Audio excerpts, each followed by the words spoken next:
pas du tout. Là, c'est pas le Premier ministre qui parle, c'est le ministre du trop peu, trop tard. Il répond à une situation avec 3 semaines de retard. La goutte d'eau qui a fait déborder le vase, ça a été les carburants. Il y apporte une réponse trop tard. Sauf qu'entre deux, le vase, il s'est déversé. Il y a une défiance des politiques, il y a une méfiance envers l'exécutif.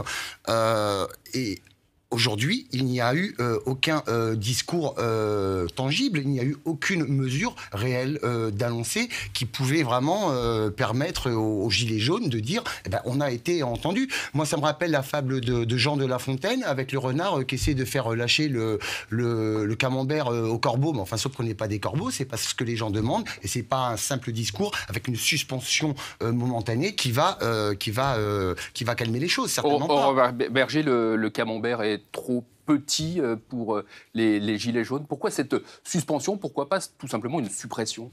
Vous l'avez dit déjà dans votre sujet, suspendre cette hausse de taxes, c'est 2 milliards d'euros de manque à gagner pour l'État, c'est-à-dire pour nous tous. Et dans les revendications qui sont faites notamment par des Gilets jaunes, j'ai du mal à dire les Gilets jaunes parce qu'il y a beaucoup de revendications différentes et beaucoup de personnes différentes que l'on peut rencontrer. Il y a aussi la demande de plus de services publics. Et plus de services publics, évidemment, ça doit se financer. Et c'est cette complexité-là que nous, on doit réussir à résoudre. Comment on réduit la pression fiscale, comment on réduit la dépense publique, tout en permettant qu'il y ait plus de services publics et notamment plus de services publics de proximité. C'est une mesure d'apaisement.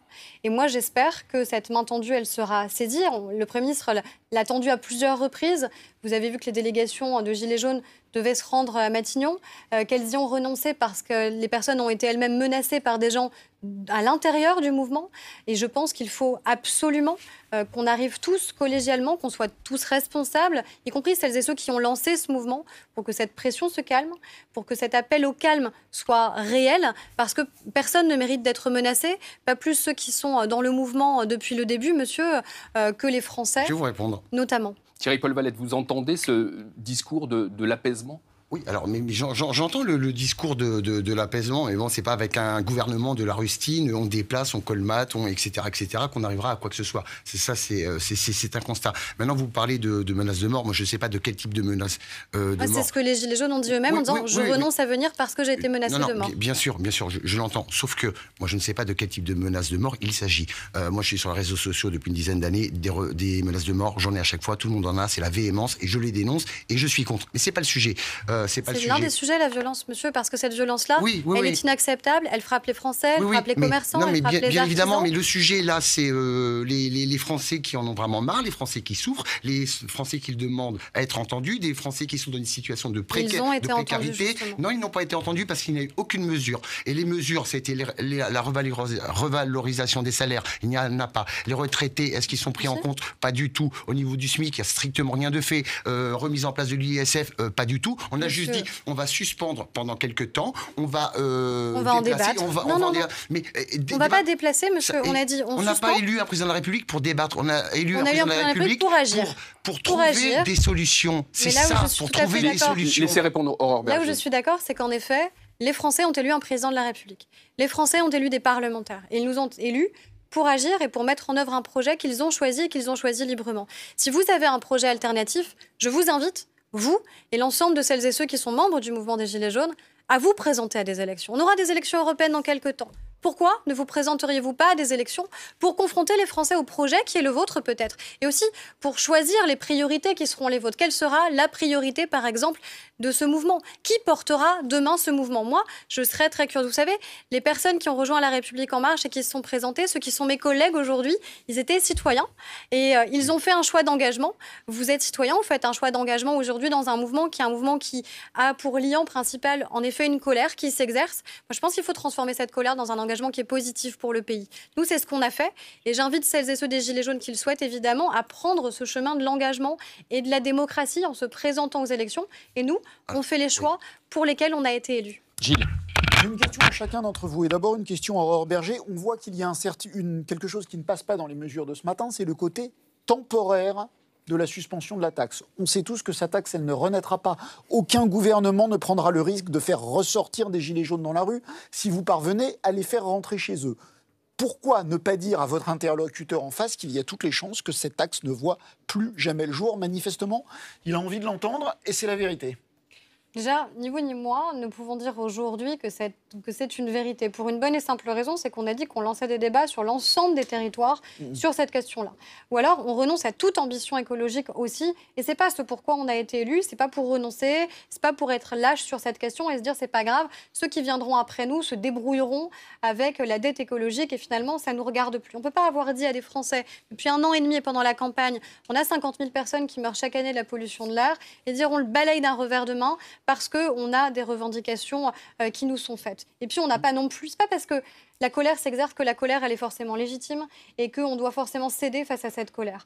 Moi, ce que je dis et ce qu'a dit le Premier ministre, c'est que cette colère, aujourd'hui, elle était trop importante pour permettre que le dialogue existe, pour permettre qu'un apaisement soit trouvé, pour permettre que des solutions puissent émerger. Donc, on a des solutions qui sont des solutions d'apaisement qui doivent permettre qu'enfin on ait ce débat et qui doivent permettre que les violences s'arrêtent. Celles et ceux qui prendront la responsabilité de continuer ce mouvement, de continuer à aller dans des manifestations sans les déclarer préalablement, se mettons donc en dehors de la légalité, ont une responsabilité très grande dans les violences qui pourraient exister. Et on l'a vu dans ce qui s'est passé samedi dernier. Et je pense que personne ne souhaite revoir cela.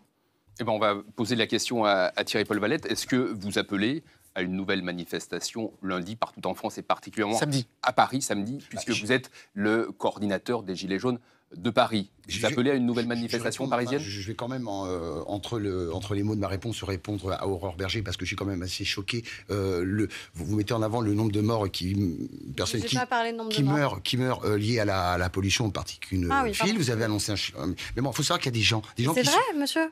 48 000 personnes, c'est pas anodin. Attendez, est-ce que j'ai dit que c'était faux? Non, ne faites pas le ventriloque comme votre président de la République. Simplement, je vais juste vous dire une chose. Il y a des gens qui crèvent tous les jours. Il y a des gens qui se suicident parce qu'ils en ont marre, parce qu'ils n'arrivent pas à joindre les deux bouts. Ça peut être des responsables de petites entreprises, des moyennes entreprises, des agriculteurs, etc., etc.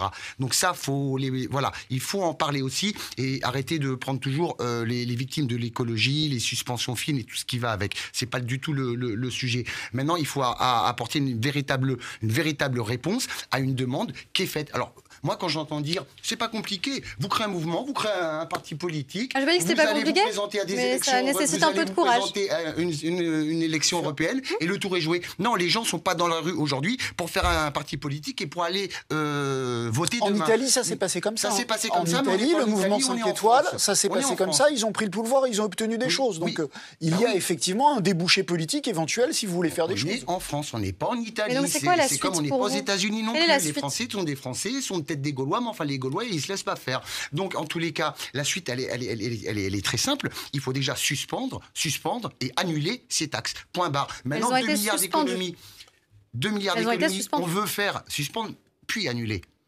Maintenant, je peux vous poser une question. Je termine juste quelques instants et vous me poserez une question. Les 2 milliards d'économies, mais en ce moment, on change quoi? La moquette de l'Élysée, 300 000 euros. Mais vous mélangez tout. Non, je ne mélange pas tout. Il y a des dépenses qui sont faites. On a un président étincelle qu'on voit toujours des mauvais signaux constamment. Les Français ne le supportent plus. Il ne faut pas s'étonner après. C'est quoi la conclusion pour vous? C'est quoi?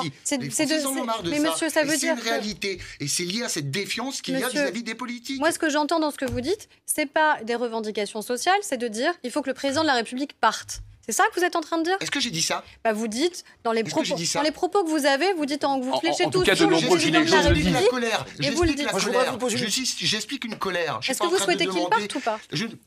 Parce que ça a été dit par des porte-paroles des Gilets jaunes, par exemple, en disant il faut une destitution du président de la République. Moi, je reçois en tant que député des mails réguliers de gens qui se disent Gilets jaunes et qui disent je vous demande d'enclencher la destitution du président de la République. Est-ce que c'est aujourd'hui parce que c'est une vraie revendication qui est politique pour le coup. Vous savez quoi? Est-ce que c'est vrai ou pas? Même ils veulent rayer la terre, refaire tout un système, tout balayer, à mort le capitalisme. Non, mais vous répondez pas à la question. Est-ce que vous êtes dans cette revendication-là, vous? Moi, je suis pour apporter, faire en sorte qu'il y ait du pouvoir d'achat pour les gens. Si c'est pour changer le président de la République et mettre un autre président et que le système reste le même, je vois pas l'intérêt, je vois pas l'utilité. Si ça répond à votre question.